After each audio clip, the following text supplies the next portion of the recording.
ছক্কা ছক্কা 4 ছক্কা এবং 4 জেতার জন্য শেষ ওভারে বরিশালের যখন প্রয়োজন 25 রান তখন এভাবেই ম্যাচের ফিনিশিং টানলেন সালমান হোসেন।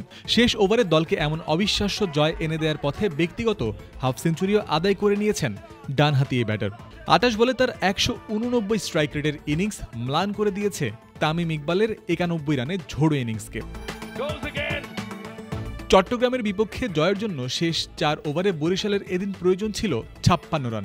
17তম ওভারে 12 রান তুলতে সক্ষম হয় সালমান ও মঈন খান জুটি। শেষ 3 ওভারে তখন দরকার 44 রান।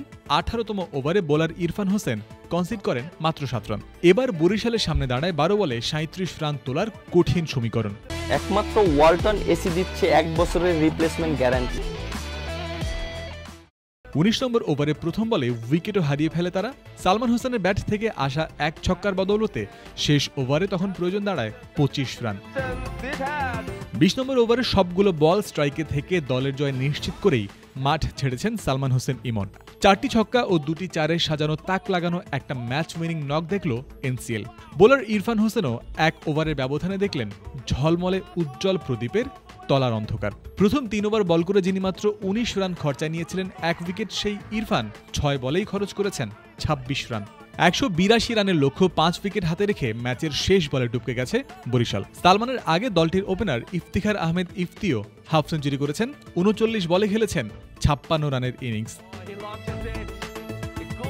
এই ম্যাচে আগে ব্যাটিং করা চট্টগ্রামের হয়ে অন্য ব্যাটাররা আলোর মুখ না দেখলেও এক প্রান্তে তামিম ইকবাল একাই খেলে গিয়েছিলেন দুর্বার গতিতে। শুরুতে ব্যাট করতে নেমে ইনিংসের প্রায় শেষ ভাগ পর্যন্ত টিকে ছিলেন তিনি।